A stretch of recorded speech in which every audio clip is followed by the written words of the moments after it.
Here we go.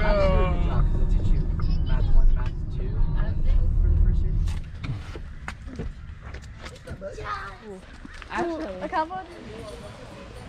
I haven't learned how to use it. It's different purposes. First one to the tram.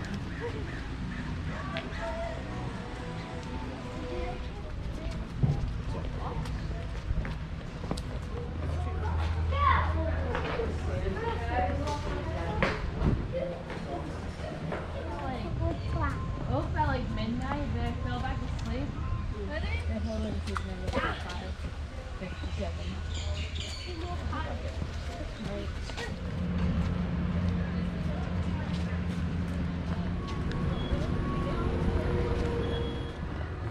I don't have my computer. Buenos días.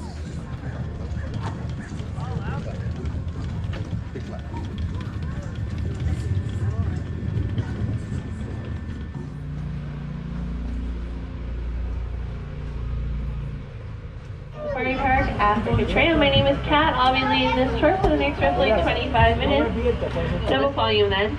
And just a few quick safety things before we head out there today. Try not to lean on those doors. They are Now today we'll be exploring different parts of Africa. We're going to talk about the cheetahs are the world's fastest land animal. They can up to 70 miles an hour, and many other adaptations are going to help them swim much faster. For example, their claws don't retract, kind of works like cleats while they're running. Their tails we use as a rudder to help them turn. Now cheetahs are very big. They typically weigh somewhere around 70 to 140 pounds, so they're not going to be as strong and powerful as a lion or a tiger is. However, that slim build does allow the cheetah to run much faster than everybody else. Betty, just bigger than other flamingos are. The greater flamingos also much lighter in color than other flamingos. What we're doing here at the park is our wildlife care specialists are teaching this AI model how they identify the southern white rhinos that we have here at the park. What are the things they look for to identify these individuals? And we're hoping that this model is going to be able to pick up on that information, to be able to learn that information, and we'll be able to set it up with our wildlife cameras, our field cameras out in Kenya, and we can use this to collect better data on rhinos so that we can better help rhinos. And by being here today, you guys are helping us achieve that. Now, the Ellipton waterbuck are waterbuck, so they like to live near the water. They use the water as an escape route from predators. Now, because they are in the water so often, they actually have a very thick, oily fur that's going to help them to stay dry while they're in the water. Now, you might be thinking in their natural habitat when there be predators in the water, like crocodiles, and that is correct. They would have crocodiles in their natural habitat, really gross, and don't want to eat them. And I love that they're a little stinky. Sitting on the log, you're going to see two lapis vultures. They're my favorite type of vulture. They're going to be pink with brown feathers, and they look like they're wearing fluffy pants. Now, I know vultures might not be the prettiest birds you've ever seen, but they are very important. Vultures are basically the cleanup crews of their environment, and they're going to help to clean up their environment by eating the leftovers of a predator's meal or any other animals that passed away. Vulture stomachs can also break down a lot of different diseases, such as rabies and anthrax, so they really do a lot to help out their environment. Critically endangered antelope that we found deep in the Sahara Desert, estimates are that there's about 100 of them left out in the wild, so we are really lucky to have them out here. Now you're seeing on our driver's side some gamma spots are kind of a dusty, kind of tannish gray color. Actually blends in really well to the effective. And hanging out near the gamma spot, you're also going to see some Maasai giraffes. The Maasai giraffes are going to be the tallest and darkest species of giraffe, but I'm sure some of you noticed that two of them are a little bit shorter than the rest. We do have two baby Maasai giraffes. So the smaller one on the left is Subira. She's a little girl born in May. Her brother Machope is a couple weeks older than her, born at the end of April. So he's the one on the right.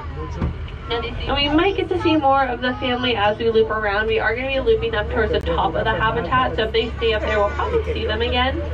Some Patterson's eland. They are going to be one of the largest antelopes, about 6 feet tall at the shoulder.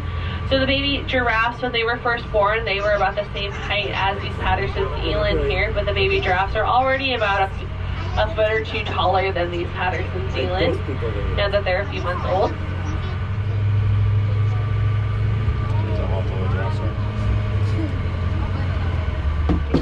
endangered species that we're seeing on our tour today. Estimates are that there's about 300 of them left in the world. However, we are hoping to change that. We did introduce a male a few months ago, so we're hoping by next year we'll be able to see some babies and we can help grow this wild ass population. We'll often find them on the top of the hills like the Cobb and the wildebeest are doing right now. Now what they're doing is they're using these hills as a vantage point to look out for danger. They're going to be able to see, definitely would be able to notice if any predators are coming towards us. It's a great spot to look out for predators. It's also really pretty up here. You can actually see all the way down to South Africa from here. You can see down to the river. We do get a lot of bird visitors here at the park. So we have the pelicans visiting us right now. You'll also probably see some Canada geese throughout the park. It's kind of that season where the Canada geese really check out your passenger side. Now, I know it just looks like a bunch of plants on our passenger side. And that is because it is a bunch of plants. But those are very important plants. So what we're looking at on our passenger side is the San Diego Zoo Safari Park 800-acre nature preserve dedicated to protecting San Diego's local environment. San Diego County is home to the coastal sage scrub habitat, and the plants and animals that live here are really uniquely adapted to survive in our very unique climate. San Diego County has a Mediterranean climate, which means we have very hot, dry summers, mild, wet winters, and it's actually a very rare climate to have. There's only 5 parts of the world, including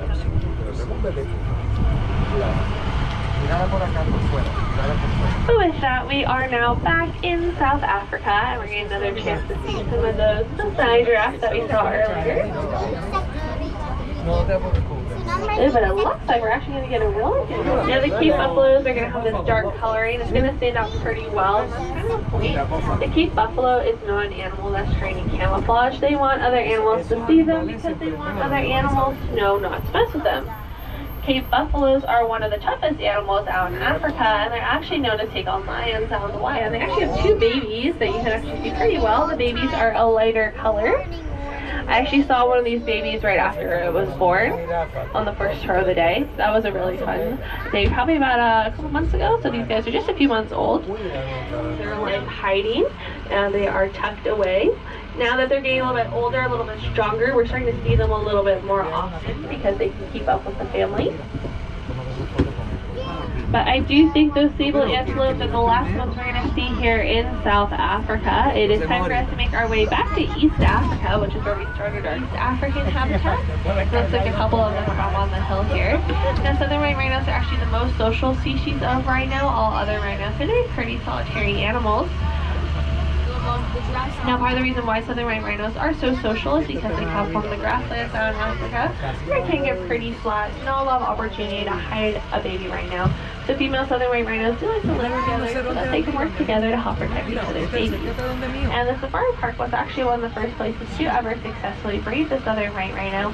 So we've had over 100 southern white rhino babies born here at the safari park. And here I do just want to say thank you guys so much for being here today. By being here today, you guys have been allies for wildlife. The San Diego Zoo Wildlife Alliance is a non-profit organization, so all proceeds that you spend here today will be going to our conservation efforts, both here at home and across the globe. So I do want to say thank you for that. And it looks like some of the lions are up on that little structure up there. It looks like we have 2 of the girls.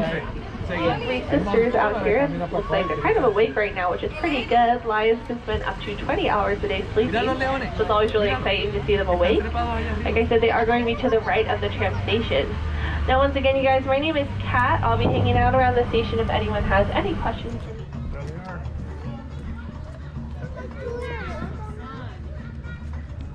They're not here. I mean, I don't see the male ones. I only see the female ones.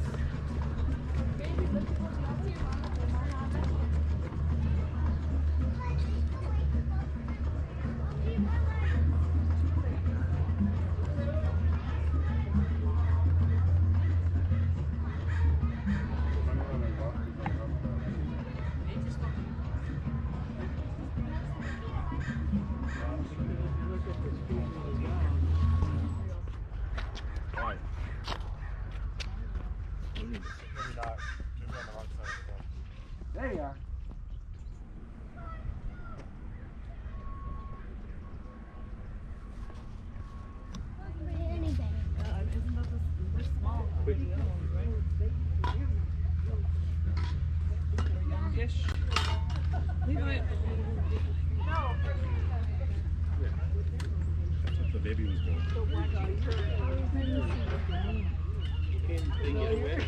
That's if the baby was born. Serious? Levi, he's over here. Yeah, Levi, I need a handbag. 看到重量。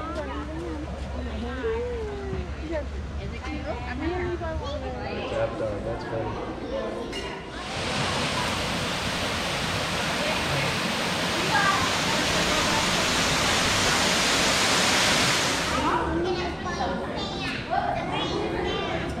He definitely doesn't go gas with me for a bottle. Oh, Arya, what are you doing there?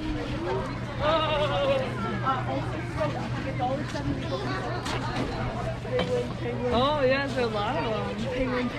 Woo! What? How much do you think that one is? I don't know, like $100. Levi, can I hold it?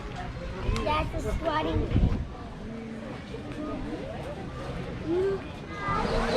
Someone hurt their